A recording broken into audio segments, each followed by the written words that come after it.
Merah putih selalu di hati. Bagi kita yang sejak lahir ada di bumi pertiwi Indonesia, tentunya hal tersebut lumrah untuk diucapkan. Namun, kalau itu keluar dari seorang pria keturunan Jerman asli, artinya bukan cuma ucapan belaka. Namun, beliau juga ternyata menghidupi budaya Indonesia. NKRI harga mati. Dari bahasa sampai gaya hidup, wah, sudah lebih Indonesia bahkan daripada orang yang benar-benar asli keturunan Indonesia. Ini dia pasangan narasumber Good News kali ini, Swen Soiniman dan Joyce Latu Papua. Pasangan unik ini ternyata sudah melayani bersama-sama selama 14 tahun di Jerman. Lalu, apa yang membuat mereka ke Indonesia dan memutuskan untuk melayani di tanah air tercinta ini? Bukankah sulit menjalani hubungan yang cross culture? Nah, sudah gak sabar nih untuk episode kali ini. Merah putih selalu di hati, hanya di Good News Program. Jangan lupa subscribe ya. Iya, pencet. Kan tinggal dipencet. Gratis itu. Ditinggal di ting yang warna merah itu. Biar cepet dapat 1 juta subscribers dan dapat golden play button. Thank you guys. Merah putih selalu di hati. Anda sedang menyaksikan Good News Program. Langsung kita sapa narasumber kita, pasangan suami istri, Swen dan Joyce Schoenemann. Selamat Halo, malam. selamat malam. Halo. Ya. Swen dan Joyce, Salam apa kenal kabar? dari kami ya. Yes. Malam, Puji Pastor Tuhan. Denny, Terima Pastor kasih Daniel. sekali untuk kesempatannya kalian berdua bisa tampil di Good News Program. Satu sukacita tentunya ya buat kami. Katanya kami dengar bahwa Anda sering nonton Good News Program juga ya? Iya. Oke, good. Boleh tahu nggak udah berapa lama nih nonton Good News Program? Waduh, udah sekitar 5 tahun ya. 5 Oh, tahun 5 ya? tahunan. Amazing, Ah. oke, Lima puji tahun, Tuhan. iya. Ya, nah langsung aja deh. Topik kita hari ini adalah merah putih, apa tuh? Selalu di hati. Yes, merah putih selalu di hati. Boleh tanya nggak, bagi Swen dan juga Joyce, apa sih arti daripada kemerdekaan Indonesia bagi kalian berdua itu? Silakan.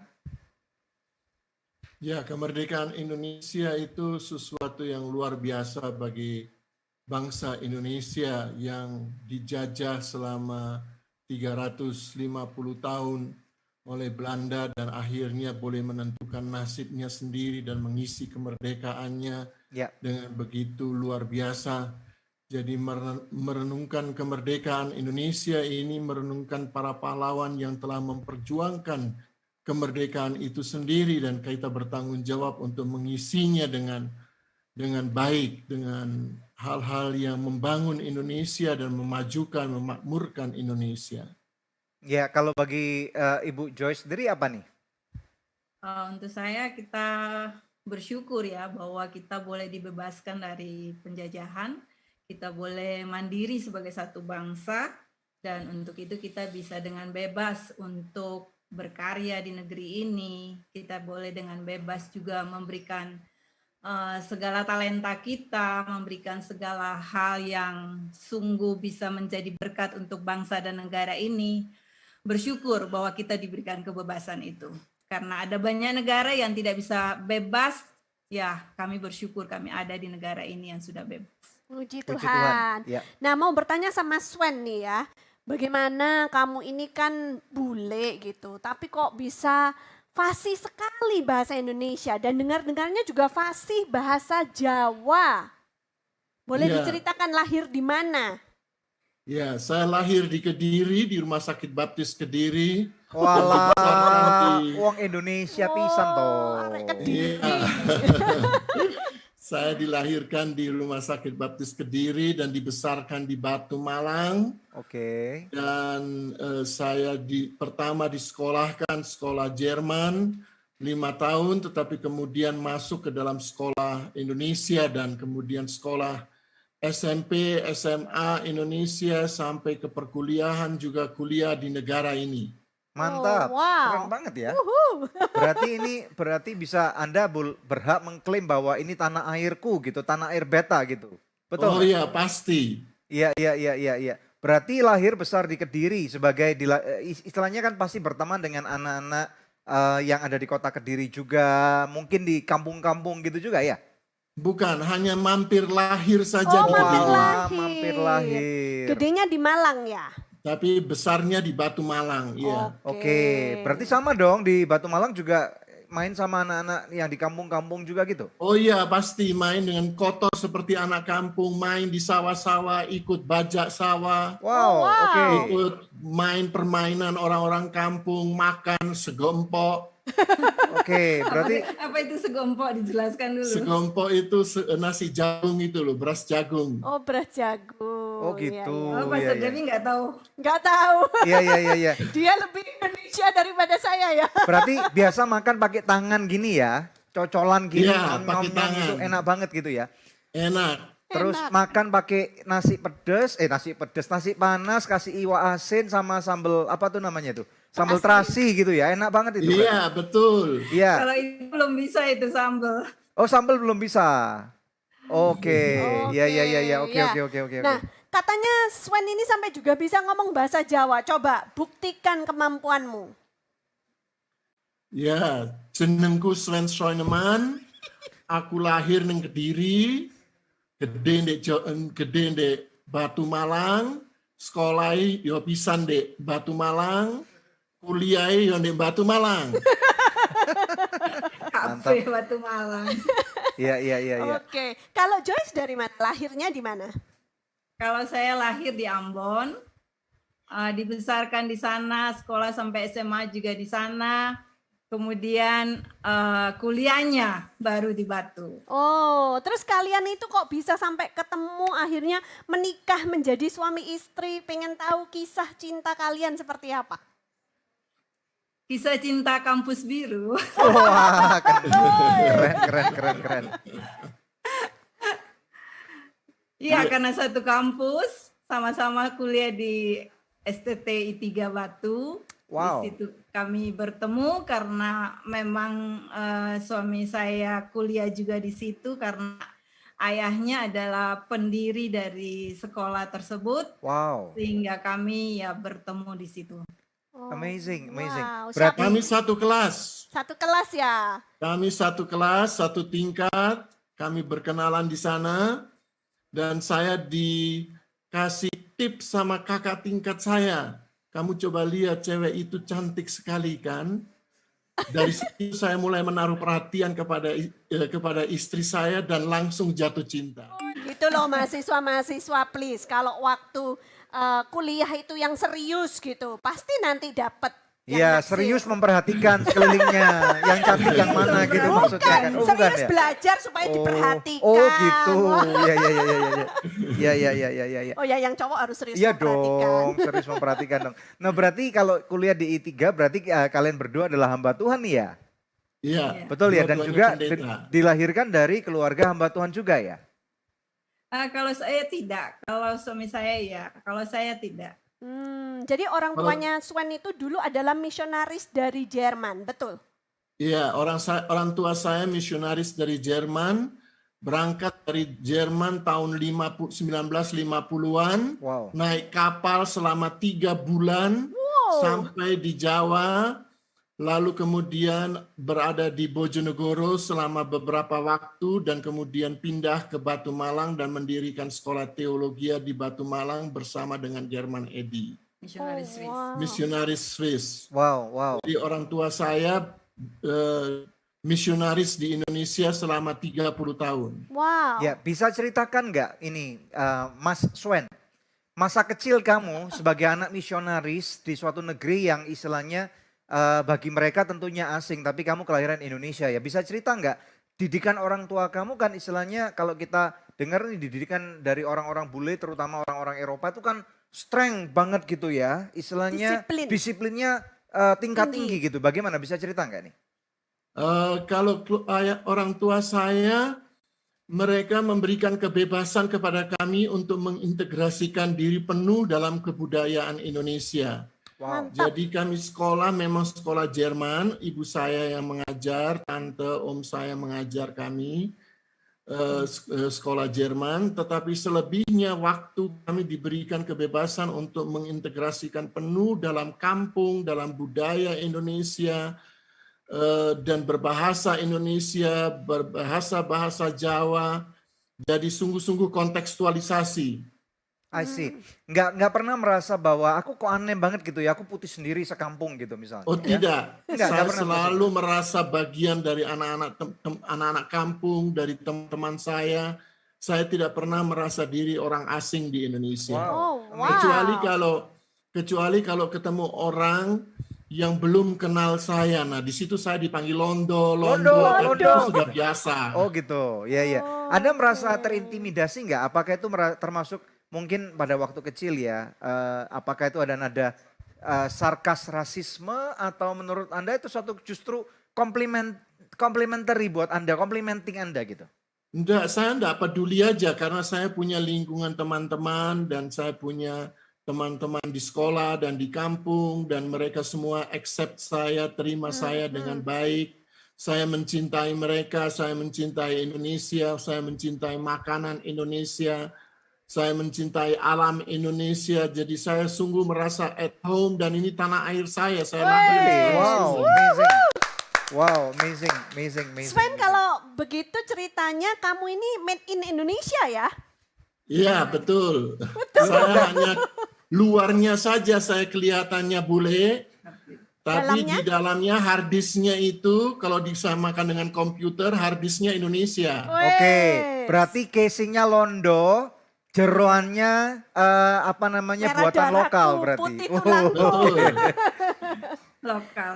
Iya. Nah, ngomong-ngomong terus pada waktu Sven mulai naksir Joyce, tanggapan kamu bagaimana? Ini ada orang bule naksir-naksir. Oh, tanggapannya menolak awalnya. Menolak, kenapa? Karena saya sebenarnya tidak mau sama orang bule. Karena saya pikir kalau saya sama orang bule nanti saya akan dibawa keluar kan. Ya. Sementara saya itu sebenarnya tidak mau menjadi hamba Tuhan. Awalnya saya punya cita-cita sendiri, pingin jadi apoteker. Masuk STT nyasar? Nah enggak, karena panggilan khusus itu luar biasa Tuhan bekerja untuk memanggil saya dengan banyak cara sampai saya benar-benar yakin dan mengatakan iya untuk Tuhan. Dan di situ saya mendapat panggilan khusus untuk menjadi berkat di bangsa ini. Oh wow, oke. Melayani di bangsa ini, di negara saya yang dimana saya dibesarkan. Jadi kalau saya menikah sama orang bule, saya akan dibawa keluar dan saya nggak mau karena saya lebih mementingkan panggilan saya. Untuk saya jangan sampai pernikahan itu merusak panggilan saya karena saya ini sebenarnya punya panggilan yang khusus yang sebenarnya awalnya saya tidak mau dan saya benar-benar dipanggil dengan cara Tuhan yang benar-benar mau saya mengatakan ya kepada suara Tuhan yang memanggil saya itu. Jadi nggak mau dibawa keluar. Lalu bagaimana? Awalnya saya biarkan dia berbulan-bulan.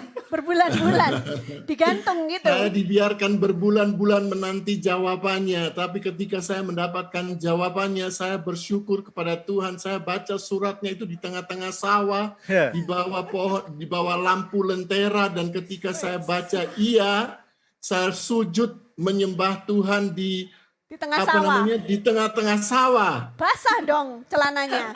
Celana saya basah, tapi saya enggak peduli. Saya kotor, saya memuji Tuhan, saya berterima kasih sama Tuhan bahwa saya diterima oleh istri saya. Seakan Mbak Yu, seakan. Seakan didakno ngono ae wong bule iki situ. Dia nggak bisa bahasa Jawa malah. Oh iya kan wong bule ngerti. Selondoe ngerti. Joyce-nya orang Ambon. Iya, Oke, terus akhirnya kenapa bisa mau? Kenapa bisa mau sama Sven? Saya agak sedikit buat interview ya. Tanpa dia tahu. Siapa yang diinterview? Dalam pas istirahat ngobrol-ngobrol biasa, juga dalam kelompok, saya coba-coba nanya apakah apa visinya dia kalau dia lulus nanti gitu. Nah, itu di situ dia cerita kalau dia pingin juga melayani di Indonesia, jadi berkat di sini. Nah, satu poin itu sudah menjadi poin yang oke, sama nih, berarti nggak beda visi. Yang kedua, saya itu punya beban juga untuk melayani dalam bidang keluarga. Dan di situ juga saya coba-coba untuk melemparkan pertanyaan secara umum. Terus apa bentuk yang praktisnya apa mau melayani di sini? Nah, dia cerita pelayanan keluarga bla bla bla. Oh, 2 poin ini Sama. cocok. Ya. Poin ketiga, saya ini dibesarkan tuh memang saya 2 bersaudara perempuan ya. Kami berdua perempuan, tapi di lingkup kami tuh kebanyakan cowok dari saudara-saudara, sepupu apa. Jadi semua mereka itu sangat care dengan kami yang perempuan. Nah, di situ saya lihat nih orangnya gimana. Orang yang care sama perempuan enggak? Atau orang yang jadikan perempuan kelas 2 gitu ya. Ya. Saya lihat bahwa ternyata dia juga tidak hanya khusus untuk saya yang wanita yang dia senangi, tapi juga secara general untuk semua yang perempuan lain ya dia sangat gentle ya. ramah, care, dan ya itu menurut saya bukan basa-basi karena harus nanti realita yang saya mau seperti itu bahwa dia menghargai wanita. Mantap, Dan itu luar biasa. saya dapatkan. Ya. Tapi setelah menikah pernah sempat melayani di Jerman, benar? Benar. Kami melayani di Jerman selama 12 tahun di antara mahasiswa Indonesia di Jerman.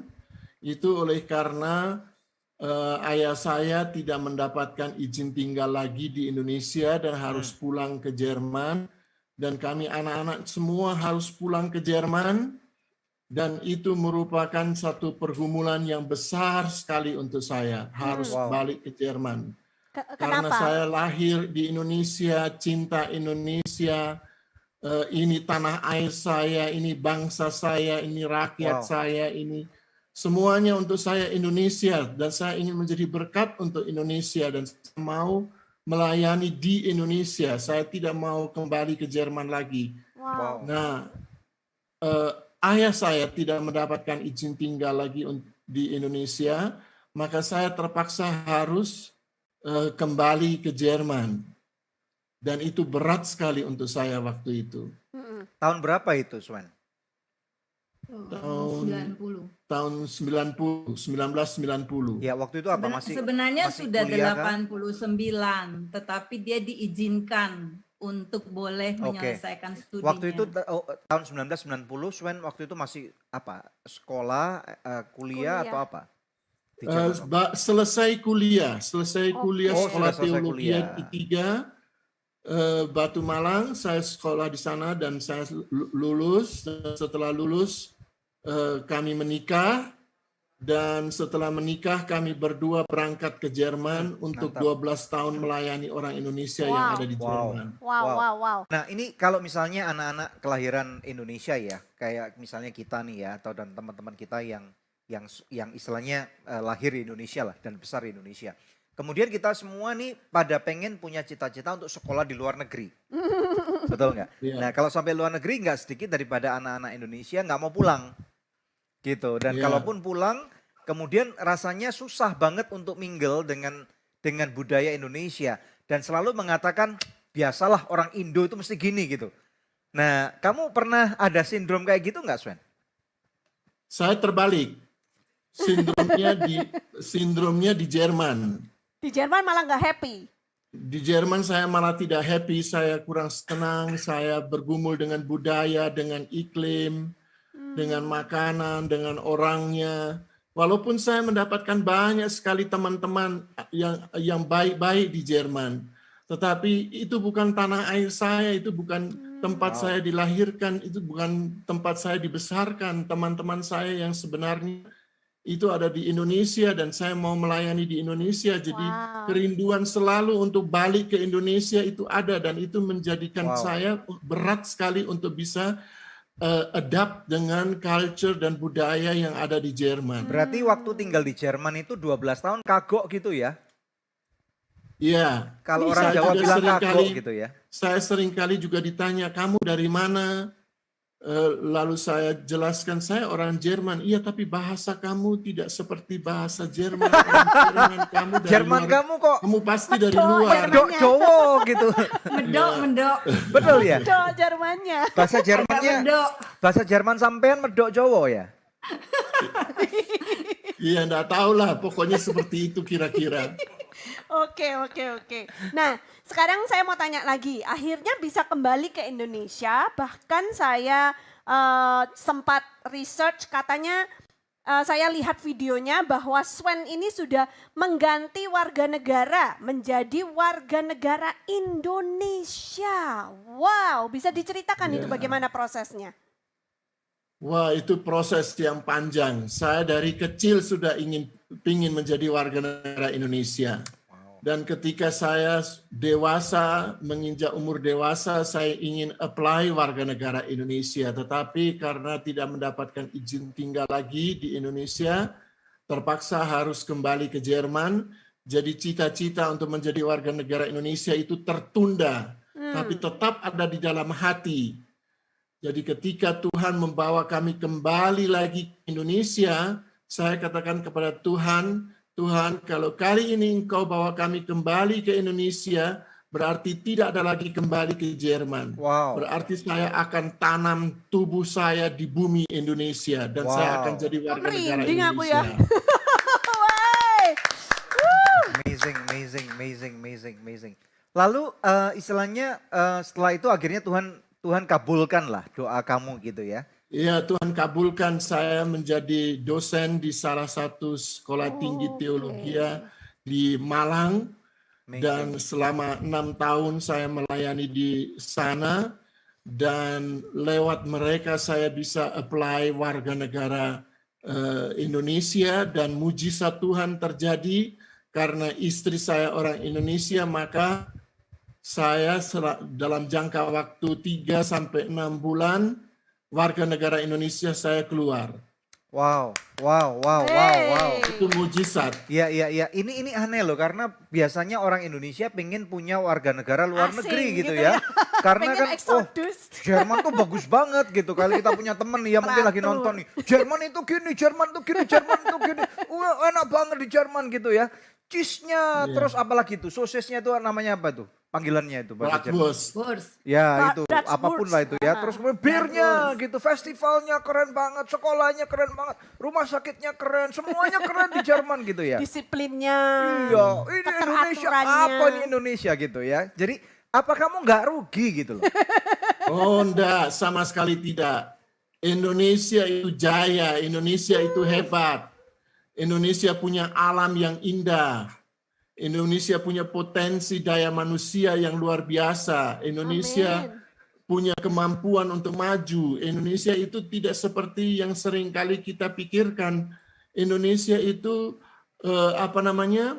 memiliki potensi alam, pengetahuan, sumber daya manusia yang luar biasa yang tinggal dikembangkan saja. Jadi tinggal di Indonesia itu sesuatu yang indah, sesuatu yang Wow. luar biasa yang perlu kita hargai. Betul. Kalau kita tidak menghargai Indonesia, kita lebih menghargai negara lain.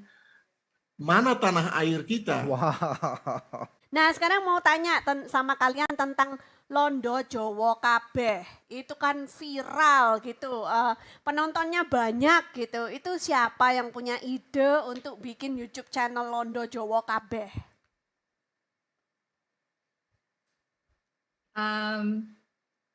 Itu sebenarnya awalnya itu hanya iseng, kita itu waktu Natalan, kebetulan kita ngumpul semua. Ini orang 4 ini berbeda tempat tinggal ya, ada yang di Papua, ada yang di Jakarta, Wow. terus Adik-adiknya 2 Swen ya di maksudnya? Malang. Iya, Hmm. yang 1 di Jerman. Mm-mm. Yang 4 nih kan di Indonesia tapi jarang ngumpul. Nah sekali ngumpul di acara Natalan, itu mereka khususnya adiknya yang bungsu, yang Coach Timo mungkin yang lebih dikenal dengan nama Coach Timo, dia mau ucapin selamat tahun baru Mm-mm. untuk rakyat Indonesia tapi dalam bahasa Jawa. Mm-mm. Nah, jadi awal kontennya di situ hanya dia kirim, kalau nggak salah waktu itu dia punya Twitter kalau nggak salah awalnya itu. Twitter, oke. Lalu dari situ tuh langsung viral dan kemudian ya udah banyak dikenal orang Londo Jowo yang bisa bahasa Jawa itu. Nah, dari situ juga diundang ke Hitam Putih oleh Deddy Corbuzier. Mm-mm. Nah, berjalan dengan waktu, adiknya yang ketiga yang di Jakarta, Raul Schoenemann, dia yang meneruskan konten itu. Oke. Dan itu kontennya Raul sebenarnya. Hanya karena bermula sama tahun baru Mm-mm. untuk rakyat Indonesia tapi dalam bahasa Jawa. Mm-mm. Nah, jadi awal kontennya di situ hanya dia kirim, kalau nggak salah waktu itu dia punya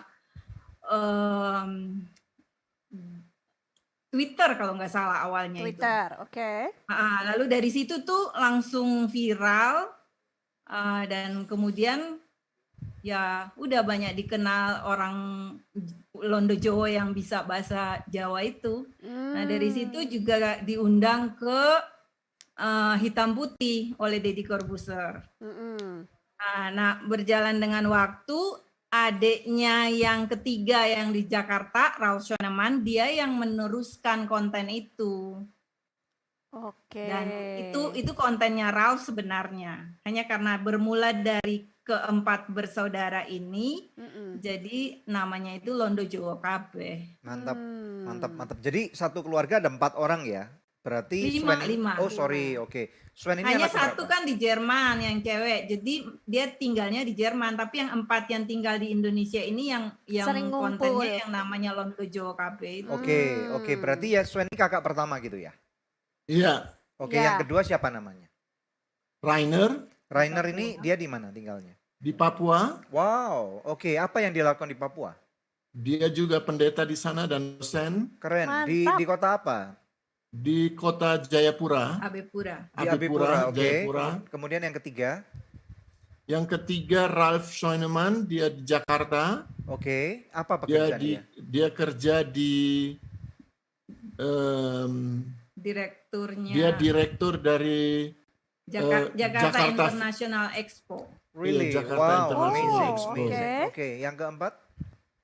Yang keempat perempuan, dia ada di Jerman, dia guru bahasa Indonesia di sana. Wow, nggak Mantap. jauh-jauh. Nggak jauh-jauh juga Mas Yan ya. Oke, keren.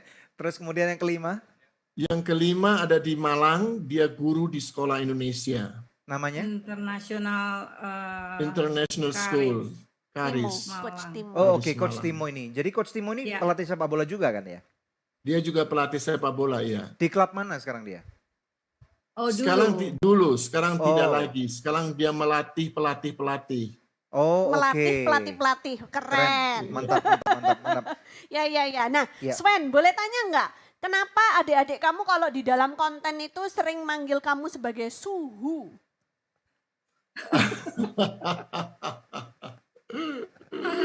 Karena saya yang tertua. Oh gitu, jadi dipanggil suhu. Iya. Oke. Iya, makanya dipanggil suhu karena saya tertua. Oke. Terus kalau di dalam konten video-video kalian itu, kenapa terkesannya Sven itu yang pendiam gitu? Apakah karena memang kamu pada dasarnya lebih banyak diam atau adik-adik kamu yang rame? Sebenarnya saya tidak pendiam. Oh. Tapi ya sebagai kakak memberikan kesempatan kepada adik-adik lagi. Oh, ngalah gitu ceritanya. Iya. Tapi ada pendiamnya kok. Tapi ada pendiamnya sedikit, itu betul juga. Oke. Mantap, Ya, ya. mantap. Tapi tidak banyak. Tidak banyak. Berarti kalau kita Sebenarnya lihat, saya tidak pendiam. Banyak orang menilai saya salah, dipikirnya saya pendiam, padahal tidak. Oh, loh kan gitu. itu ada peribahasa bahasa Indonesia. Apa tuh? Diam-diam menghanyutkan. Gitu kan. Iya, betul. Betul ya? Ya. Nah, kalau boleh tahu yang tentang YouTube channel Londo Jowo Kabeh itu ya, harapannya apa buat setiap orang yang ikut menonton konten tersebut? untuk mengenal bahwa di dalam keluarga itu penting sekali tidak memandang ras, suku, bahasa, agama, lapisan sosial, status sosial. Jadi bagaimana bergaul dengan setiap orang dan segala macam lapisan masyarakat, terutama bagaimana memperlakukan pembantu dan bagaimana menciptakan satu keluarga yang sungguh-sungguh mengasihi satu dengan yang lain dan memperhatikan satu dengan yang lain. Harapan kami supaya lewat YouTube itu orang-orang termotivasi untuk melihat bagaimana kita sebenarnya sebagai bangsa yang berbagai ragam bahasa, budaya, agama, ras, kepercayaan, itu dapat hidup saling menghargai, saling menghormati, dan hidup rukun bersama-sama. Nice. Ya, di samping itu kan channel ini nggak ada juga banyak tentang alam Indonesia ya, tempat-tempat wisata. Nah, kebetulan si Ralph ini kan background-nya pariwisata juga dulu waktu dia kuliah. Jadi dia banyak juga memberikan konten-konten tentang alam dan wisata, tempat-tempat wisata di Indonesia. Jadi untuk warga Indonesia bisa melihat bahwa Indonesia itu tidak kalah menarik dengan luar. Di sini juga banyak tempat-tempat yang indah, yang bisa dikunjungi, yang bisa kita hargai, dan bahkan ya supaya bisa dilihat untuk dimajukan ini dalam bidang pariwisata ya, sehingga bisa menjadi satu pemasukan devisa bagi negara. Nah, ini yang ada di dalam konten tentang alam dan tempat-tempat wisata ini. Mantap. Keren. Kalau tadi Sven bilang bahwa harus menghargai meskipun pembantu rumah tangga gitu ya. Tadi sebelum mulai acara ini saya sempat nonton tuh satu program dengan siapa namanya, Mbak Kusi ya, benar? Oh Iya, ya, betul. Ya, itu pembantu yang membantu di rumah tangga orang tua kalian ya? Iya, dari saya masih bayi, dari saya masih kecil, sampai sekarang dia masih setia melayani kami. Sampai sekarang ya? Dan udah Sampai sekarang masih setia melayani kami. Kalau kami panggil, kami butuh, kami panggil, dia selalu sedia untuk datang menolong kami. Wow. Dan itu sudah 55 tahun ya, benar? Iya. Wow. Guys, terima kasih banyak kalian sudah menonton video berikut ini dari awal sampai akhir. Yang mana video ini saya ambil dari channel YouTube-nya Anugrah, yang mana mereka melakukan interview langsung bersama dengan Sven dan Joyce. Kalau kalian ingin lihat video lebih lanjut tentang mereka berdua, kalian masuk saja, kalian lihat ke video channel Anugrah di YouTube channel, dan kalian tolong subscribe mereka, ikutin mereka, kasih komentar. Dan sekali lagi khusus buat penonton Rondo Jawa KB, selalu hidup sehat, dan yang belum subscribe, jangan lupa subscribe.